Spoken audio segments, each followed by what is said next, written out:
Κυρίες και κύριοι, καλώς ήρθατε στο 13ο Φεστιβάλ Ντοκιμαντέρ Θεσσαλονίκης. Σήμερα έχουμε την προβολή δύο ταινιών, η πρώτη με τίτλο «Αλλιώς Projekt» των Rough Cuts και η δεύτερη, η Θεσσαλονίκη αλλιώς, του Χρήστου Νικολέρη. Οι σκηνοθέτες ίσως να είναι εδώ μαζί μας στο τέλος, δεν ξέρω τώρα, πάντως υπάρχει κάποιος εκπρόσωπος της μιας ταινίας, οπότε ό,τι ερωτήσεις έχετε θα απαντηθούν στο... Πώς? Θα απαντηθούν στο τέλος. Ladies and gentlemen, welcome to the 13th Thessaloniki Documentary Festival. Today we have a screening of two movies. The first one is called Alley Project by Rough Cuts, and the second one, Thessaloniki in a different way, by Christos Nikoleris. Probably both directors or a representative of one of them will be here at the end to answer to any of your questions. Καλή προβολή, enjoy the film.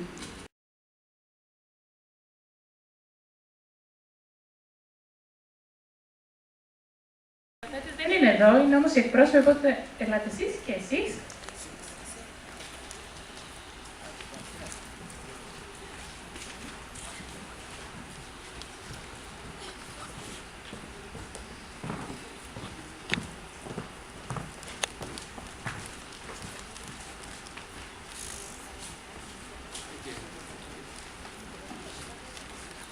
Θέλει κάποιος να ρωτήσει κάτι πριν... Is there any need for translation? Yes? I have a question about the second movie, Thessaloniki in a different way. How can someone participate, be part of the projects that they're doing? Η ερώτηση αφορά τη δεύτερη ταινία, τη Θεσσαλονίκη αλλιώς, πώς μπορεί κάποιος να συμμετάσχει σε αυτό το πρόγραμμα που είδαμε. Λοιπόν, επειδή η Θεσσαλονίκη αλλιώς είναι ένα, όπως το λέμε κιόλας, ένα αστικό πείραμα σε εξέλιξη, στην πραγματικότητα αυτό που είδατε ήταν η αρχή, συνεχίστηκε με μια σειρά από δράσεις όλη την υπόλοιπη χρονιά, θα συνεχιστεί και από εδώ και πέρα. Υπάρχει μια φόρμα εθελοντή που την έχουμε ανεβασμένη στο site της παράλλαξης και στο Facebook Θεσσαλονίκη αλλιώς και σε διάφορα σημεία. Συμπληρώνει τη φόρμα, τη στέλνει και τον καλούμε σε μια από τις επόμενες δράσεις να συμμετέχει. There is a form for being a volunteer on the website of Parallaxis, as you have seen, or on Facebook. You can fill in this form, and afterwards the organization will call you to come to participate into the projects. Άλλη ερώτηση?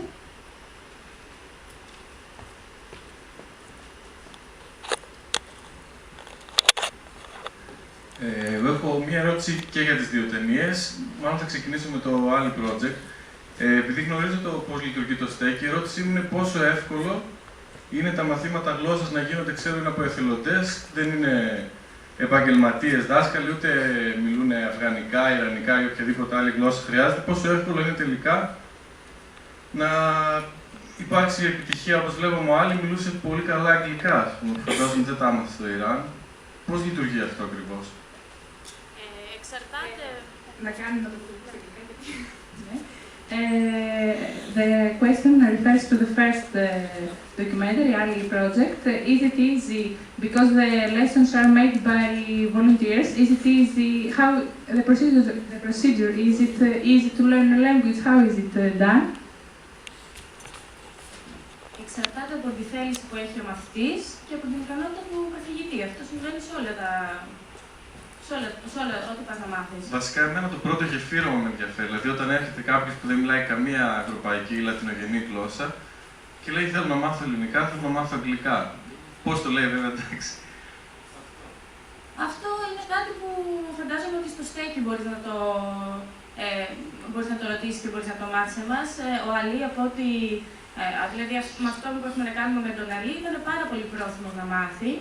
Πάρα πολύ πρόθυμος και επίσης μας ζήτησε και συγγνώμη που δεν ήξερε τόσο καλά ελληνικά, γιατί θεωρούσε ότι είναι στη χώρα μας και θα έπρεπε, είχε την υποχρέωση να μιλάει τη γλώσσα μας και έκανε και μαθήματα και ελληνικών. Αλλά εμείς δείξαμε μόνο τα αγγλικά, επειδή εκεί είχε προχωρήσει περισσότερο και αυτή ήταν και η γλώσσα που συνεννοούμασταν. Οπότε εξαρτάται από τη θέληση, νομίζω, πρώτα απ' όλα.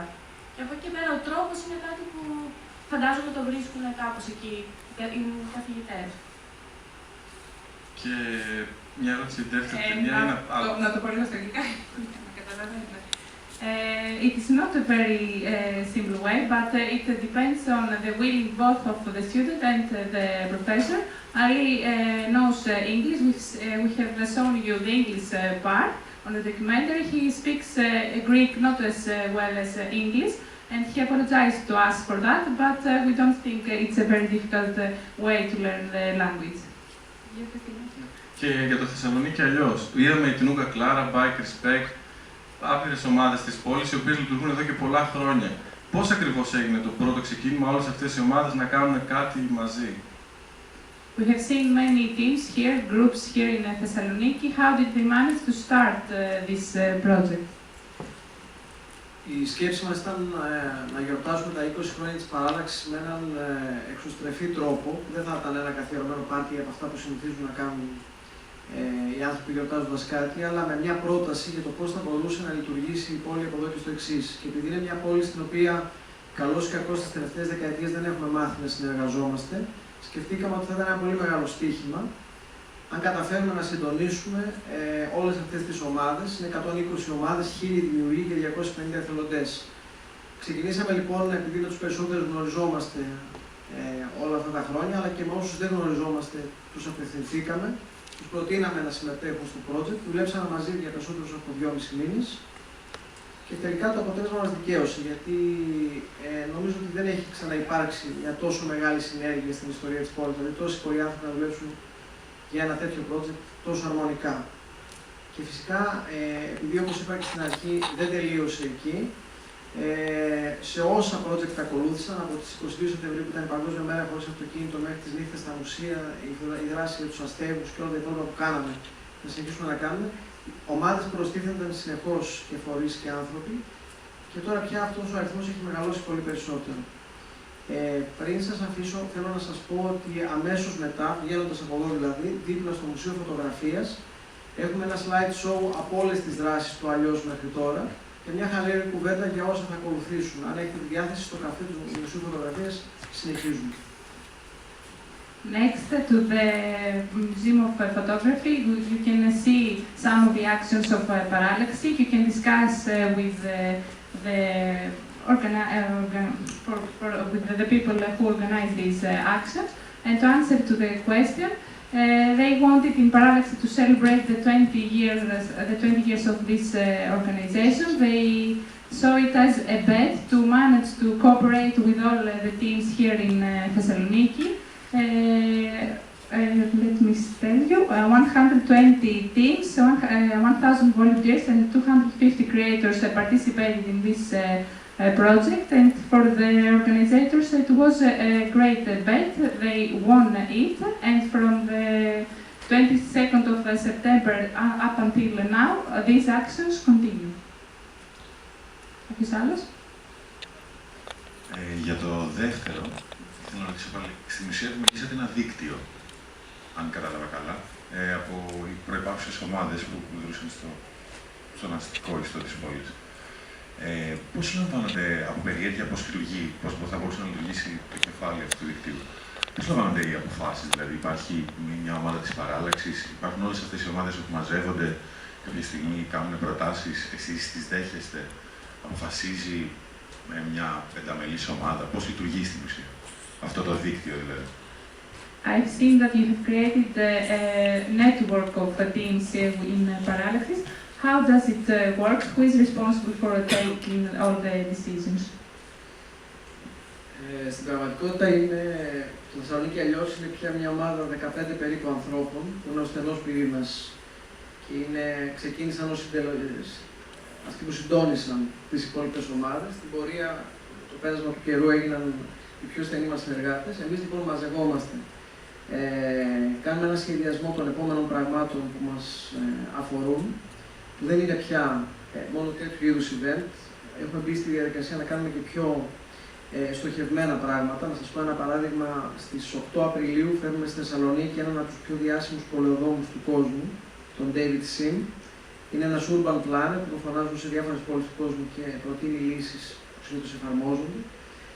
Σχεδιάζουμε λοιπόν μία από τις επόμενες δράσεις και κάθε φορά απευθυνόμαστε σε εκείνες τις ομάδες που πιστεύουμε ότι είναι πιο κοντά στη λογική του συγκεκριμένου project. Και είτε τους προτείνουμε εμείς συγκεκριμένα πράγματα, είτε μας προτείνουν αυτοί. Για να σας πω, υπάρχουν όμως και πιο ανοιχτά πράγματα, όπως στις 21 Ιουνίου θα γιορτάσουμε την Παγκόσμια Μέρα Μουσικής μαζί με το Μέγαρο Μουσικής Θεσσαλονίκης. Θα γιορταστεί για πρώτη φορά έτσι στη Θεσσαλονίκη, όπως συμβαίνει δηλαδή στις υπόλοιπες πόλεις της Ευρώπης. Εκεί κάνουμε μια ανοιχτή πρόσκληση σε όλους όσους ασχολούνται με τη μουσική στη Θεσσαλονίκη και θα ήθελαν να βοηθήσουν και τους εντάσσουμε σε ένα μεγάλο σχεδιασμό που έχουμε. Εξαρτάται από το τι είναι κάθε φορά, πόσο ανοιχτό ή κλειστό είναι αυτό που ετοιμάζουμε. Συνήθως όμως δουλεύουμε με ομάδες ή φορείς που ταιριάζουν πολύ με τη δράση. Στην περίπτωση των αστέγων, ας πούμε, που έγινε πριν από ένα μήνα, 1,5, δουλέψαμε μαζί με την Άρσης, που είναι ο καθήλυνα αρμόδιος φορέας στη Θεσσαλονίκη που έχει ασχοληθεί με το πρόβλημα των αστέγων. Παίρνουν δηλαδή την τεχνογνωσία τους, γιατί ήταν αυτοί που μπορούσαν να μας καθοδηγήσουν καλύτερα σε αυτό που κάνουμε. It depends on every time on the project we want to realize. For example, on the 8th of April, we will have with us here in Thessaloniki a very famous urban planner, and we address to the group specialized in this subject so as to participate in our actions. Another action is on the 21st of June, celebrating the World Day of Music in collaboration with the Concert Hall of Thessaloniki. It is a more open invitation, so we will gather some proposals and we will tell the people, the teams, to come and participate in our planning. Every time we search for teams who are related to the action we want to realize. Κάποιος άλλος έχει κάποια ερώτηση? Πότε είναι η επόμενη μαζική δράση? The next mass action, when it is going to be? Λοιπόν, θα πάρω για δίπλα στο μουσείο, να τα πω εδώ συντομία. Είπαμε 8, 9 και 10 Απριλίου έχουμε στη Θεσσαλονίκη τον David Sim.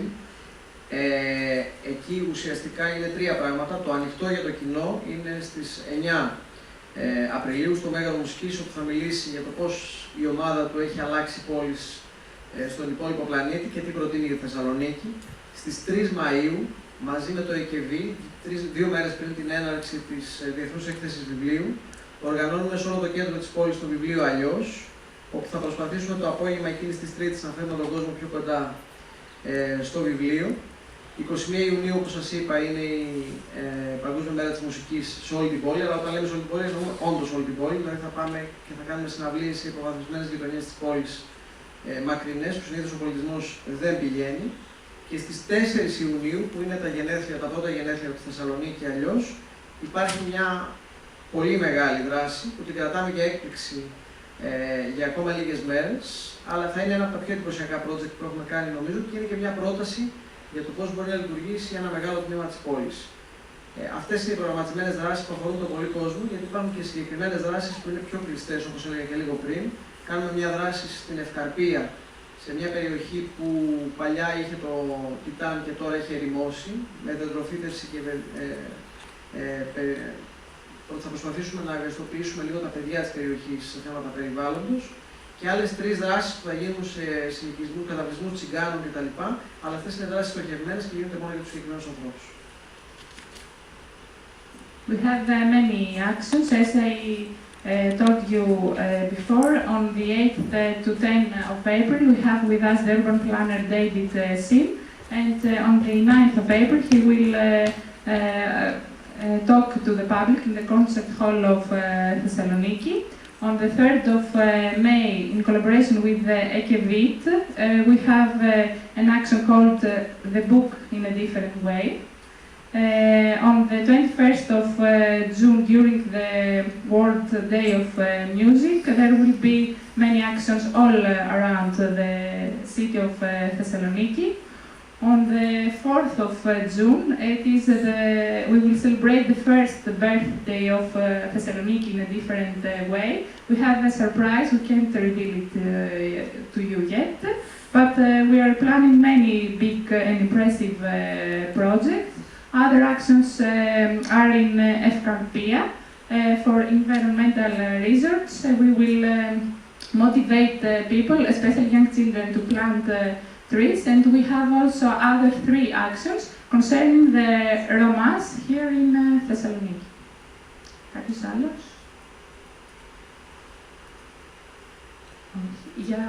Εσείς θέλετε να πείτε κάτι για το... Τίποτα. Δεν θέλει κάποιος άλλος να πεις κάτι. Σας ευχαριστούμε. Καλό βράδυ. Είναι η έκθεση δίπλα που